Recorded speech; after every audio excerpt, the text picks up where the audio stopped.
Donc, elle vient dénoncer des faits dont elle est victime, mais pour le procureur de la République, nous devons avoir des éléments de preuve. Et plus le temps s'écoule entre les violences et la dénonciation, plus on a des difficultés à caractériser l'infraction. C'est le terme qu'on emploie. C'est pour ça que les conseils que j'ai donnés juste avant, en fin de compte, sont importants, parce qu'une victime qui sera allée voir son médecin après les différents cycles pour faire constater les violences, qui aura demandé des certificats médicaux, qui aura pris des photos de ces traces, c'est tout autant de preuves que nous, on va pouvoir rassembler le jour où elle sera prête. D'accord ?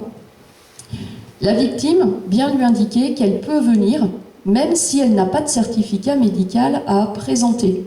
Il y a encore quelques années, il fallait que la victime vienne avec un certificat médical. Maintenant, ce n'est plus le cas. Donc, la victime se présente le plus tôt possible, dès qu'elle se sent prête, aux forces de police ou de gendarmerie. Et si elle n'a pas encore de certificat médical, c'est dans le cadre de l'enquête que de toute façon cet examen sera demandé, que ce soit auprès d'un médecin légiste ou dans le cadre de violences psychologiques auprès d'un expert psychiatre.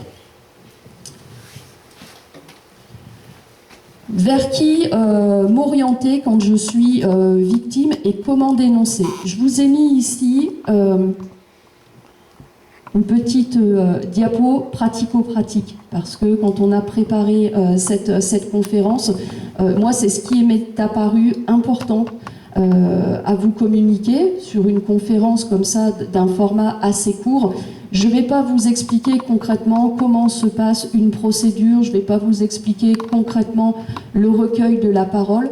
On travaille avec une trame d'audition, on va aborder systématiquement toutes les formes de violence que Simon a évoquées, même avec une victime qui vient dénoncer des faits de violence physique, par exemple.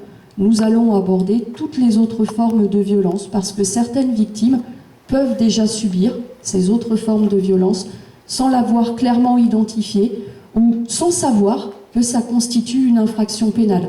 Donc oui, on a une manière de travailler, on va poser plein de questions, on va aborder aussi l'intimité du couple, d'accord ? Mais là, en fin de compte, si on fait ça, c'est tout simplement pour pouvoir encore mieux aider les victimes qui n'arriveraient pas à dénoncer, notamment les violences sexuelles. C'est quand même très délicat de passer la porte d'une gendarmerie ou d'un commissariat et de dire, voilà, je subis des faits de viols conjugaux par mon mari. Et vous avez aussi des victimes qui ne savent pas, qui sont encore sur l'idée du devoir conjugal. Donc qui ne savent pas que ça constitue une infraction, ou qui ont une idée, je dirais, déformée du viol, en pensant que le viol c'est uniquement une pénétration vaginale par un pénis, mais toute autre forme de pénétration, elles ne savent pas que là aussi on est sur un cas de viol conjugal.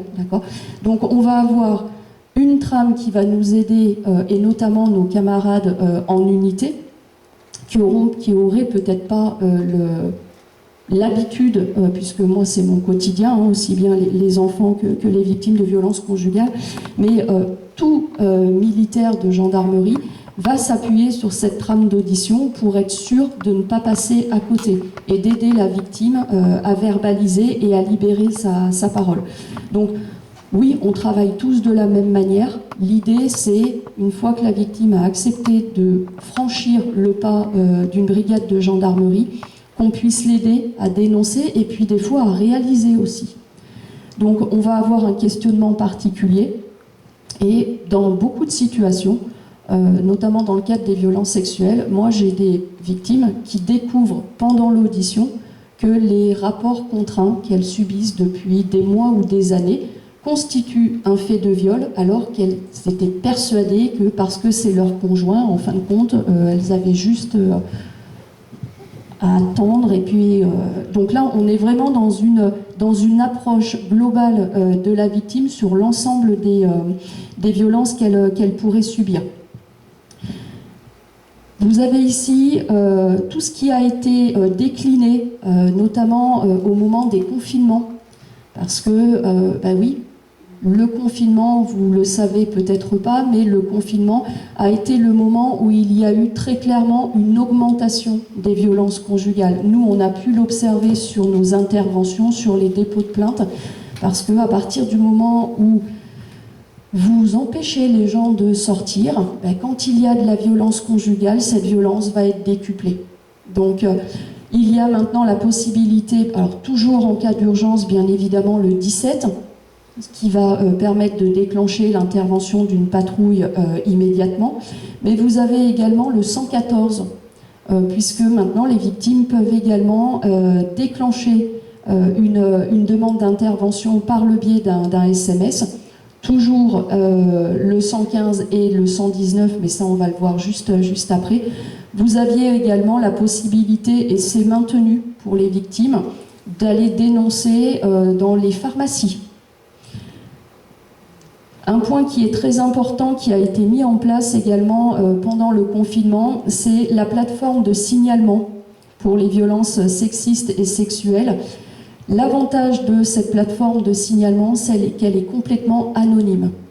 Donc elle peut permettre à des victimes qui ne savent pas vraiment encore ce qu'elles veulent faire ou ce qu'elles peuvent faire, dans quelle situation elles se trouvent, de pouvoir échanger par le biais d'un chat avec des policiers et des gendarmes spécifiquement formés. Elles ne sont pas mises en contact avec la brigade locale, ce sont des policiers et des gendarmes spécifiquement formés qui vont répondre à toutes leurs questions, qui vont être en capacité, si la personne décide à la fin de cet échange d'être entendue, qui vont pouvoir l'orienter. Donc en fin de compte, l'échange avec son autorisation, l'échange par chat va être envoyé à la brigade qu'elle aura donc choisie. L'enquêteur de cette unité qui sera chargé de cette enquête aura déjà énormément d'éléments lorsqu'il va prendre contact avec cette victime. Et l'avantage, c'est que la victime, en fin de compte, l'enquêteur pourra convenir avec elle d'un rendez-vous. Donc la victime n'arrive plus comme ça à l'improviste, c'est vraiment avec un enquêteur qui est formé, avec un enquêteur qui connaît déjà sa situation et au moment où ça l'arrange le mieux. Donc nous, tous les retours qu'on a eus de cette plateforme de signalement sont vraiment des retours positifs parce que les victimes se sentent attendues et même si bien évidemment dans le cadre de l'audition on va leur redemander énormément d'éléments, mais malgré tout l'enquêteur qui va les accueillir aura déjà pris connaissance des éléments du chat. Le 3919, ça vous devez connaître, c'est la plateforme qui est spécifique pour les violences conjugales. Je vous ai mis ici, quand je vous ai dit que j'avais fait du pratico-pratique, vous voyez, ce sont des adresses mail et des numéros de téléphone. Je vous ai mis ici les numéros des plateformes. Le 119, c'est la plateforme qui est réservée à enfants sans danger, qui peut être appelée soit par les enfants directement, qui subiraient des faits de maltraitance, mais qui peuvent être appelés par la famille, les voisins, toute personne qui serait témoin de ces situations ou qui aurait des doutes, puisque la plateforme du 119, vous pouvez avoir une suspicion, d'accord ? Vous ne savez pas trop ce qu'il en est. La plateforme du 119, elle est là pour permettre justement de faire la lumière sur une situation qui aurait pu alerter. De même que le 119, pour nos aînés, nous avons le 3977. C'est peut-être la plateforme qui est la moins connue, mais qui a exactement les mêmes fonctions que le 119. Et donc le 3919, cette plateforme qui est spécifique aux violences conjugales dont je vous ai déjà parlé. Très concrètement, nous, on travaille avec ces plateformes. À partir du moment où une personne, victime notamment, viendrait à contacter l'un de ces numéros et serait d'accord pour qu'on soit informé, ou en fonction également de la gravité des faits, ces plateformes sont en capacité de faire un signalement directement au procureur de la République. Donc ces plateformes, on travaille régulièrement avec elles parce qu'elles ont pour vocation d'éclairer les victimes, peut-être des fois celles qui ne sont pas certaines de ce qu'elles subissent, de leur dire là c'est réellement de la violence conjugale, d'accord ? Elles ont besoin de l'entendre.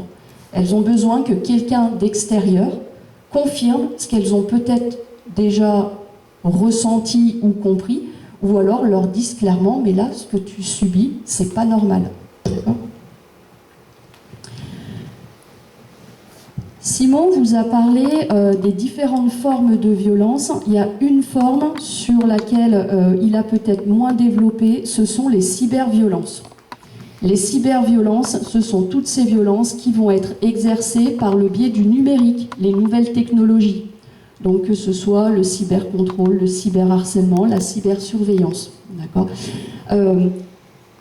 Les cyberviolences, c'est quelque chose qui s'est énormément développé pendant le confinement. Donc là, on est vraiment, nous, dans des situations où maintenant, on va également questionner les victimes sur ces situations-là, puisque l'auteur n'a plus forcément besoin de se déplacer physiquement pour suivre sa partenaire, par exemple. Il peut tout à fait avoir installé sur son téléphone portable un dispositif de géolocalisation. Donc ça fait partie, nous aussi, on va dire, des conseils que l'on va donner aux victimes. Regardez votre téléphone, est-ce qu'il a pu avoir accès à votre téléphone? Si vous pouvez, et Simon l'a évoqué dans le cadre des mises à l'abri, coupez-vous d'Internet. D'accord ? Donc c'est vraiment ça une forme de violence qui s'est énormément développée. Elle s'est tellement développée que depuis quelques mois, ces formes de violence constituent légalement des infractions, ce qui n'était pas le cas avant. Donc on savait que certains auteurs avaient la possibilité de suivre par le biais de logiciels de géolocalisation, par exemple, mais il n'y avait pas clairement, purement d'infraction. Maintenant, on peut travailler dessus. Dans le cadre des violences, je vous ai dit, les victimes, on leur conseille de conserver les preuves. Conserver les preuves, vous allez me dire, encore faut-il que l'auteur ne tombe pas dessus, parce que sinon il va les détruire, que ce soit les certificats médicaux, que ce soit les attestations, d'accord, ou les photos, si elle les conserve sur son téléphone portable.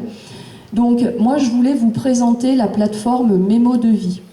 La plateforme Mémo de vie, c'est vraiment un outil qui est idéal pour toute victime de violence au sens large. Cette plateforme ne s'adresse pas uniquement aux victimes de violences conjugales, mais toute victime qui subirait des faits de violence. Alors pour les victimes, mais également pour leurs proches. Cette plateforme, en fin de compte, elle a été mise en place en France, donc c'est un outil français, et elle a été élaborée conjointement avec la police et la gendarmerie. Alors pourquoi je vous précise ça ?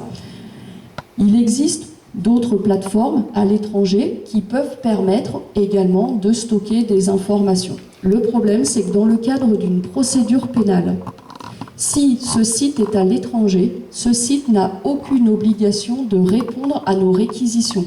C'est-à-dire que si une victime nous indique qu'elle a stocké plein de données, plein d'éléments de preuve, et qu'elle n'est pas en capacité ou plus en capacité de nous donner elle-même accès à ces données, même sur réquisition, à partir du moment où ce site se trouve à l'étranger, on n'est pas en capacité de récupérer ces éléments de preuve. Mémo de vie a vraiment travaillé avec nous.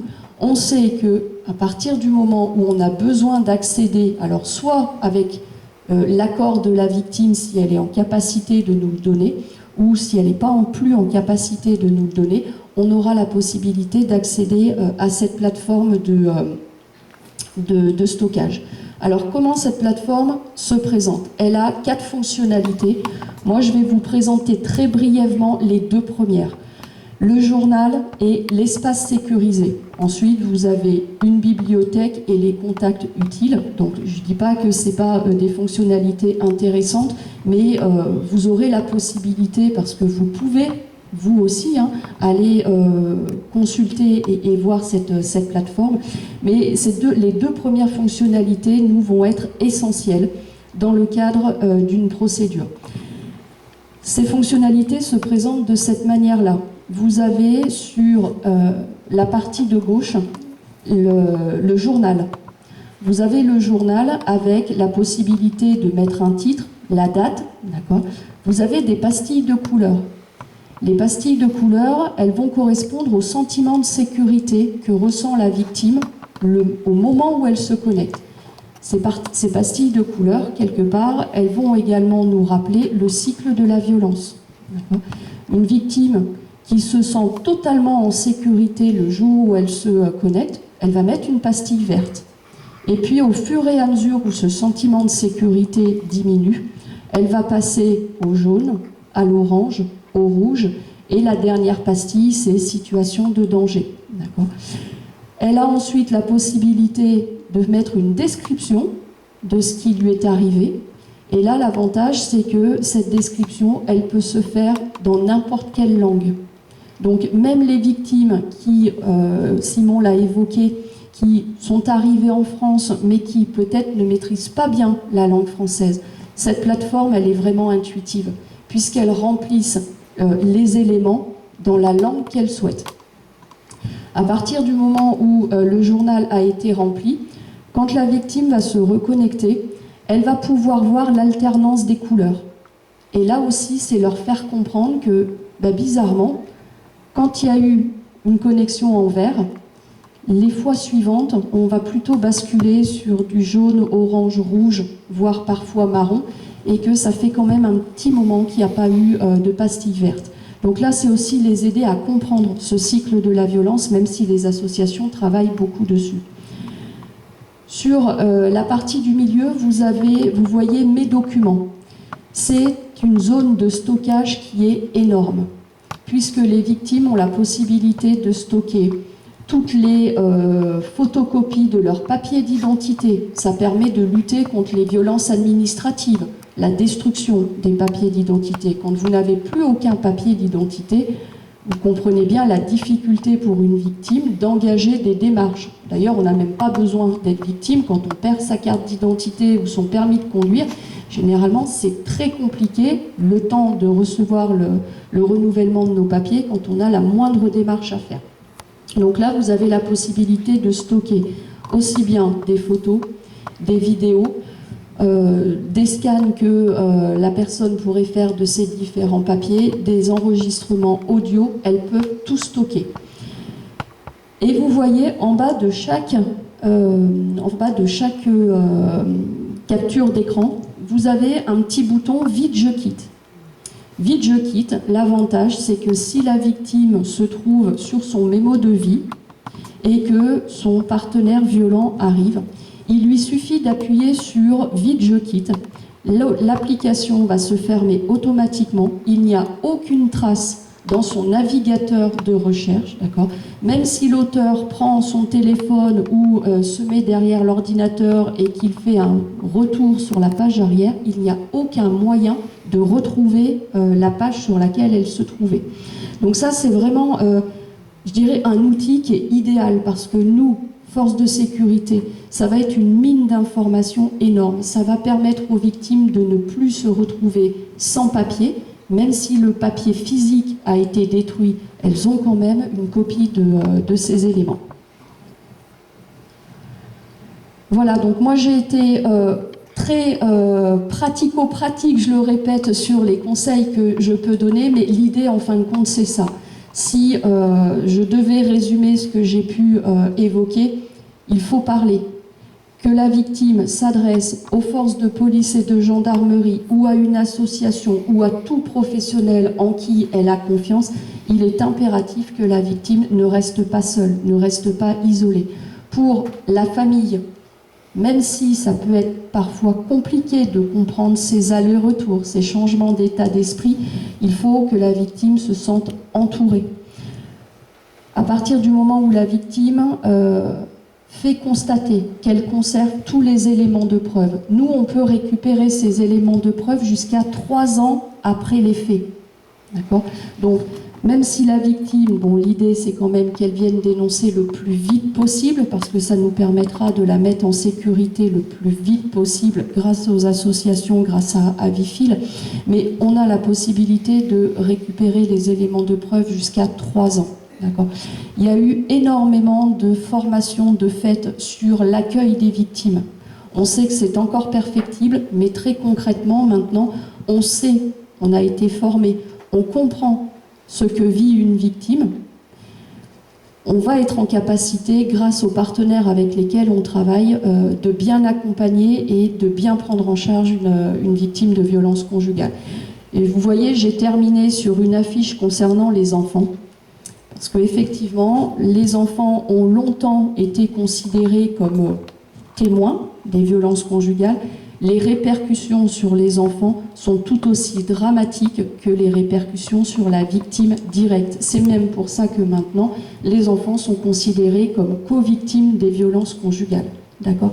Donc il est impératif, bien évidemment, d'aider les victimes, mais de pouvoir sortir ces enfants de ce contexte de violence le plus vite possible. Alors quand je dis sortir, c'est de leur proposer un accompagnement. Je ne suis pas du tout en train de parler d'une ordonnance, d'un placement. Hein. Attention, je ne suis pas du tout en train de dire qu'on va retirer à une victime de violence conjugale ses enfants. Non, quand je dis les mettre en sécurité, c'est vraiment proposer un accompagnement, les mettre dans un endroit sécure avec leur maman. Voilà.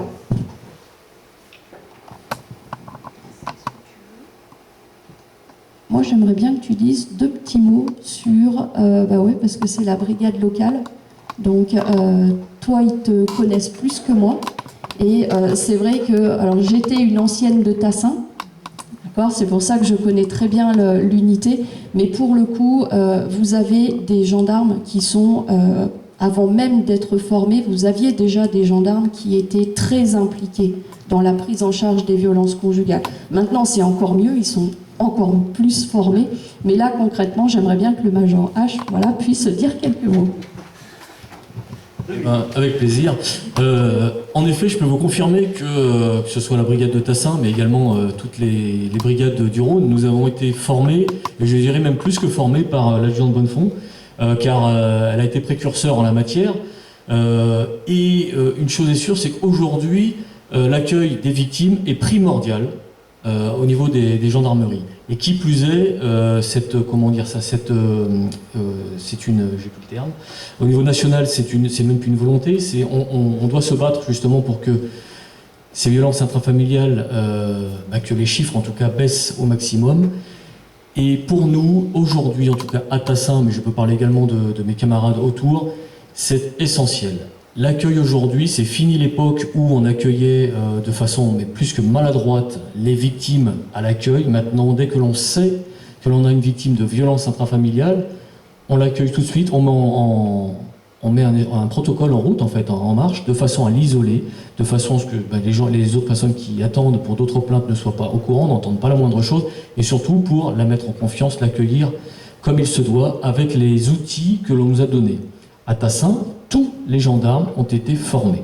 Donc maintenant, nous n'avons plus d'excuses pour soit accueillir maladroitement. Alors après, certes, derrière un uniforme, il y a des hommes, il y a des femmes, certains ont plus d'empathie, ou certaines ont une approche peut-être qui peut mieux passer, mais toujours est-il que, comme on disait l'autre jour avec Karine, c'est Karine qui le disait d'ailleurs, quand c'est une victime qui est femme, ce n'est pas forcément maintenant un gendarme ou un officier de police judiciaire du sexe féminin qui l'entendra. Tout simplement parce que les outils qui nous ont été donnés nous permettent maintenant d'avoir justement une certaine empathie, d'avoir... on tente, je dis bien on tente, d'avoir les mots justes. On parlait de culpabilité tout à l'heure, mais c'est flagrant. J'en ai plusieurs, moi, des victimes dans mon bureau. C'est flagrant. La culpabilité, c'est quelque chose qui est présent au quotidien. Et beaucoup de femmes, justement, à cause de cette culpabilité, cette emprise, ne veulent pas aller plus loin. Et on a pu constater à plusieurs reprises, on travaille main dans la main, que ce soit avec donc justement Vifil, avec Karine, quand il y a des situations qui sont un stade qui, non pas qui nous échappe, mais on a besoin d'une expertise également, donc on fait appel sans souci avec l'agent de Bonnefond qui répond toujours présent. Et c'est simplement pour vous dire qu'on travaille tous main dans la main pour lutter contre ce fléau. Il existe d'autres fléaux, mais celui-ci, c'est quelque chose pour lequel je trouve vraiment pas le terme, au niveau national, c'est une cause nationale. Voilà, je cherchais. Une cause nationale, et croyez-moi que c'est une cause locale également. Il y a encore beaucoup trop de femmes qui sont victimes, qui n'osent pas s'exprimer. On parlait tout à l'heure des pharmacies, je ne sais pas si c'est encore valable, ce point au niveau des mains. Ce sont des symboles. Il y a encore trop de professionnels qui ont connaissance de faits et qui ne savent pas comment, ou qui n'osent pas dénoncer, ou alors que là, Karine, tu as très bien fait en présentant les différentes associations ou Wifil, mais qui dois-je appeler? Souvent, on nous pose la question, et c'est vrai que en fonction de l'envie de la victime, de l'état de la victime, en effet, soit, quelquefois, c'est peut-être plus intelligent de passer dans un premier temps via Wifil, via une association d'aide aux victimes, que de venir en gendarmerie, parce que, quoi qu'il en soit, quand on vient en gendarmerie, c'est assez brutal quand même. Karine vous l'expliquait tout à l'heure, les auditions, elles sont longues, et on pose des questions très précises qui peuvent déranger. Si ces personnes, si ces victimes ne sont pas prêtes, sauf dans l'urgence, bien sûr, quand on n'a pas le choix, et ben c'est vrai que quand elles peuvent être accompagnées par des associations, c'est parfait. Ensuite, ce qu'on a constaté également au niveau de la brigade, c'est de plus en plus, nous avons des voisins qui osent composer le 17. D'une part, ils ont compris que quand il y avait une urgence, c'était le 17 qu'il fallait composer, et ça nous permet d'intervenir au plus vite. Parce que quelquefois, nous avons des situations où nous avons des victimes, elles viennent de se faire frapper, mais elles nous disent non, tout s'est bien passé. Et grâce aux témoignages de voisins, on arrive justement à faire la procédure, ça, il n'y a pas de problème, mais justement à amener des éléments probants, des éléments de preuve devant la justice. Donc le procureur de la République, lui, peut ensuite faire déférer justement le mis en cause. Le déférer de façon à ce qu'il passe en comparution immédiate. Et après, pourquoi pas, dans certains cas, avoir ce qu'on appelle une interdiction de paraître. Et ça, c'est très important. Donc, c'est un message qu'il faut que l'on véhicule, que l'on fasse, que l'on diffuse. Il faut absolument ne pas hésiter à composer le 17 quand on assiste ou quand on a le sentiment qu'à côté, il se passe quelque chose de tout à fait normal. Je vais trop passer le micro parce que je vois qu'on insiste. Je suis de permanence. Alors, juste un dernier point sur lequel je voulais préciser. On a longtemps parlé des mains courantes pour les violences conjugales. Sur le Rhône, là je m'engage uniquement sur notre département, les mains courantes sont totalement proscrites. D'accord ? Le garde des Sceaux a d'ailleurs demandé à ce que cette mesure soit déployée au niveau national. Donc les mains courantes sont totalement proscrites en police, tout comme en gendarmerie. À partir du moment où une personne se présente dans un commissariat ou une brigade de gendarmerie, même si elle ne souhaite pas déposer plainte, le dépôt de plainte n'est pas une obligation. D'accord ? Elle peut tout à fait dénoncer les faits sans qu'il y ait un dépôt de plainte. Par contre, même s'il n'y a pas de dépôt de plainte, nous, il y aura obligatoirement une enquête de diligenté. Même si la victime nous dit « je ne veux pas qu'il soit au courant, je ne veux pas qu'il soit convoqué, je ne veux pas déposer plainte, je ne veux rien faire », on n'a pas le choix. Nos directives nationales et encore plus au niveau du procureur de la République sont très claires.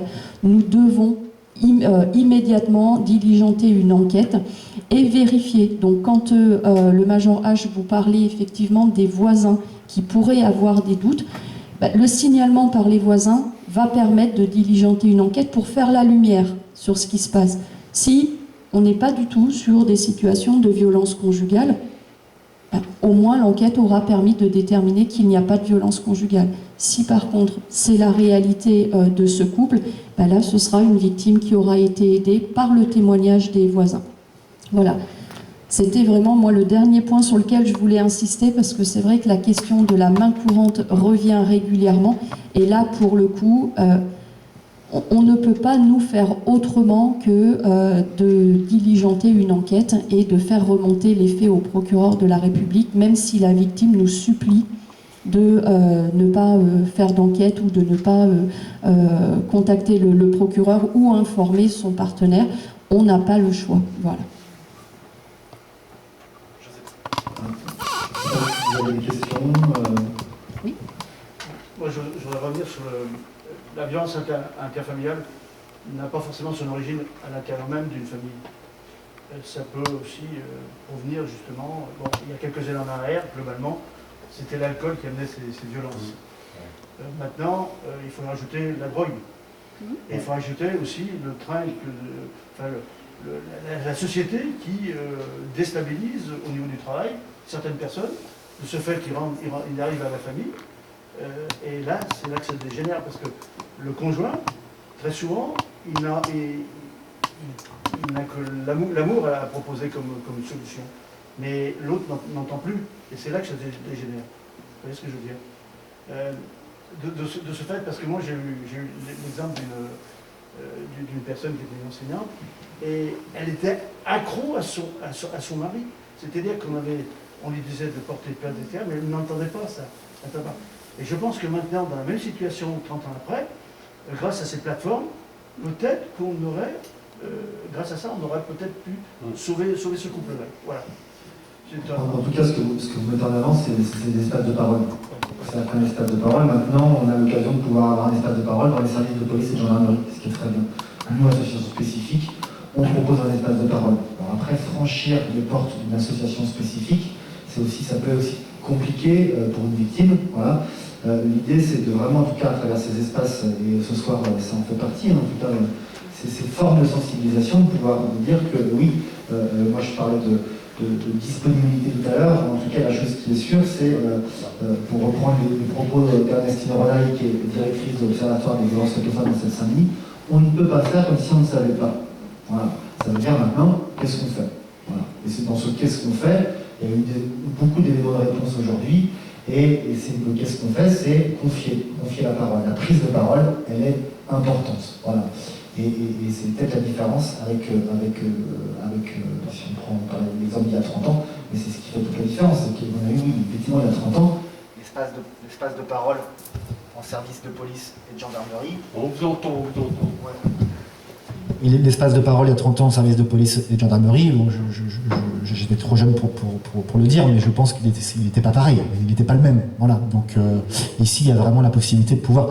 Après, se pose la question aussi des territoires ruraux, de toute la ruralité. C'est-à-dire quand on a un service public assez réduit et qu'on a le souhait de pouvoir confier, voilà, c'est aussi un souhait de l'État, mais bon, des gouvernements de pouvoir de pouvoir former les agents des services publics de façon à pouvoir accueillir aussi cette parole et réorienter.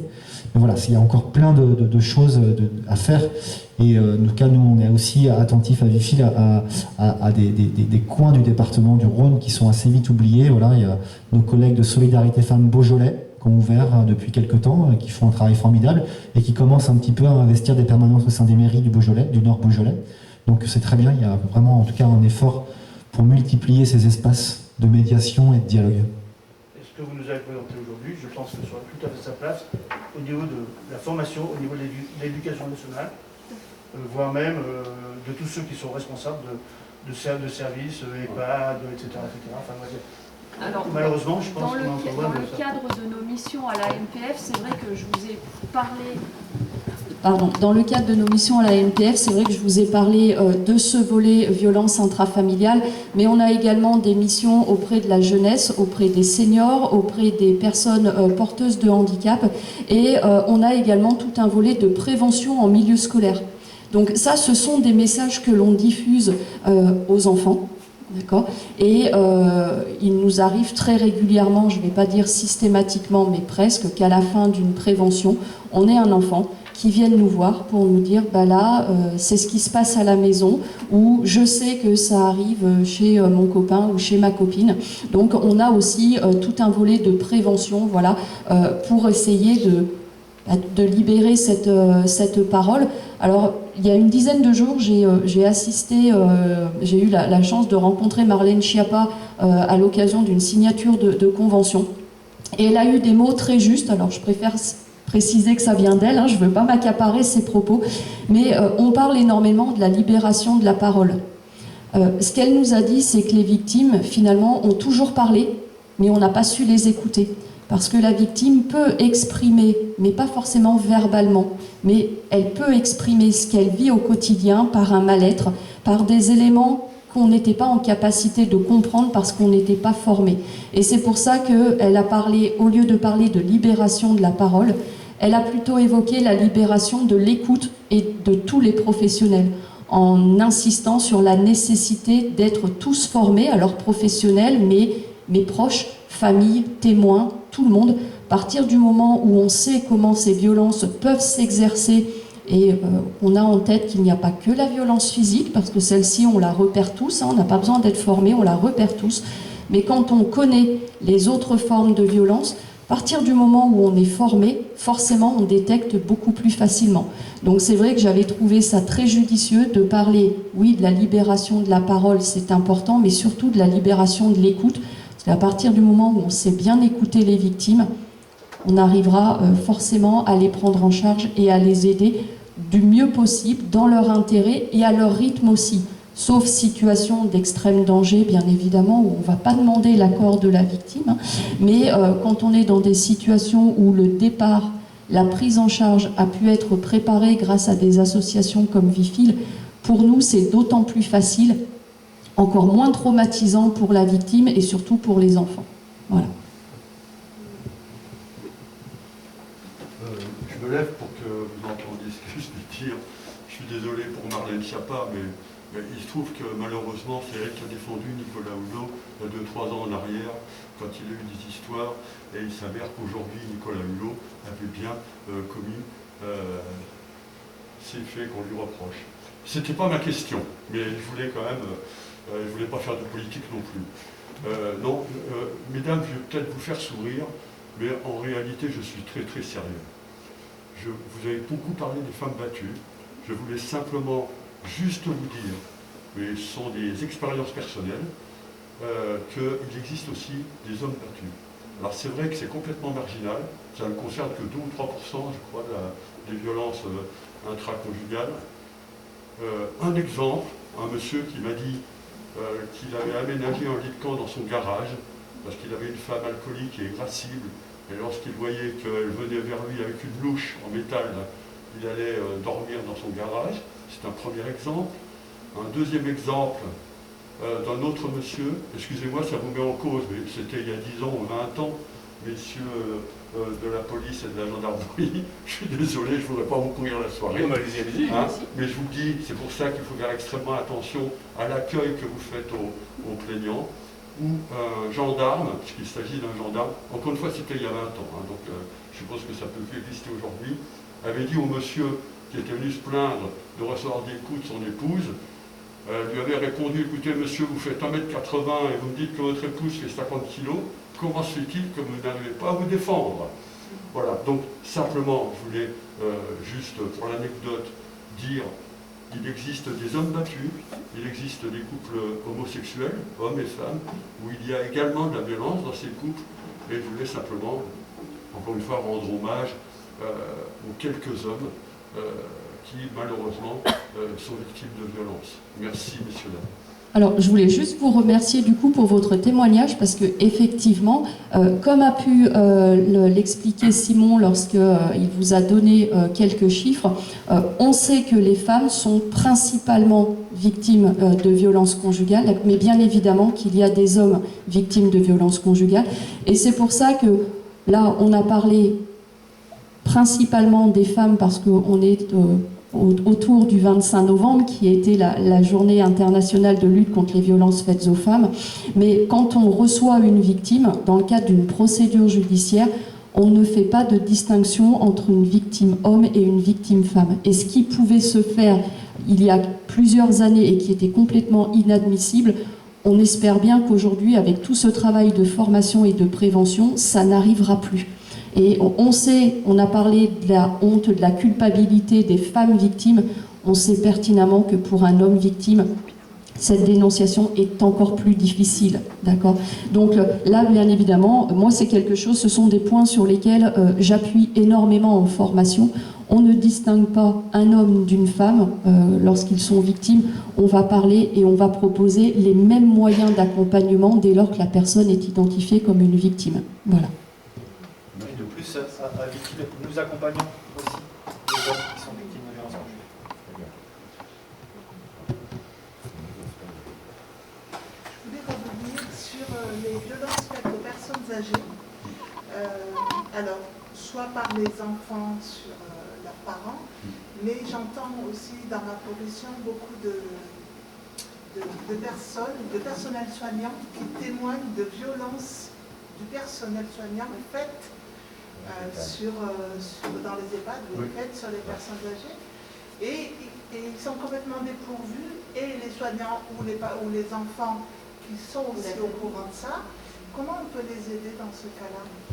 Alors, ce qui est important sur la question que vous posez, c'est de quelle manière ces violences sont exercées. Est-ce qu'on est sur des violences exercées volontairement ou est-ce qu'on est sur, alors c'est pas du tout pour justifier, hein, mais est-ce qu'on est sur des conditions de travail qui font que maintenant, malheureusement, alors qu'avant vous pouviez peut-être avoir une aide-soignante pour 10 personnes, à l'heure d'aujourd'hui, on est plutôt sur une aide-soignante pour 20 patients.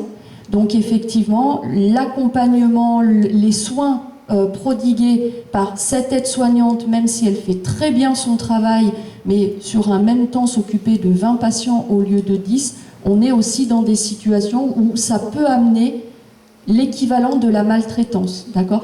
Donc nous, on a des enquêtes comme ça. On est parfois alerté par la famille lorsque notamment la personne qui est la personne âgée qui est dans cet établissement a des escarres ou a des traces particulières ou se plaint ou ne se plaint pas parce que malheureusement en fonction des pathologies dont elles souffrent, vous avez des victimes qui ne sont plus en capacité de se plaindre. Donc là, il y aura une enquête. C'est pour ça que je parlais de l'intérêt de dénoncer pour faire la lumière sur cette situation. Si on est sur des faits de maltraitance volontaire, là la personne sera condamnée. Si on est dans le cadre de conditions de travail qui font que, au lieu de passer par exemple 1 heure avec une personne âgée, ben, ça va être une demi-heure, mais pendant cette demi-heure, il faut faire exactement la même quantité de soins que ce qui était fait avant pendant 1 heure. Oui, ça peut donner l'impression. Mais en tout cas, les faits de maltraitance, que ce soit sur les personnes âgées ou autres, mais sur les personnes âgées, on est encore plus vigilant parce que souvent, ce sont des victimes qui ne sont pas en capacité de dénoncer. Et quand elles sont, pour le coup, victimes réellement de leur famille, elles ont aussi, quand elles peuvent encore dénoncer, cette appréhension à le faire. Parce que si la personne qui les maltraite est finalement la seule qui continue encore à être autour d'elle, à prendre contact ou peut-être même, oui, à aller la voir. Vous avez des personnes âgées, moi j'en ai une notamment qui m'a dit je préférais encore, oui, quand il venait me voir, même si je savais que s'il était énervé, qu'il y a des jours, il serait peut-être pas sympa avec moi, mais au moins c'était ma visite et voilà. Donc il y a d'autres préoccupations avec les seniors qu'on n'a pas forcément avec les autres victimes, et d'où l'intérêt de cette formation et de connaître tout ça pour ne pas passer à côté d'une situation de maltraitance.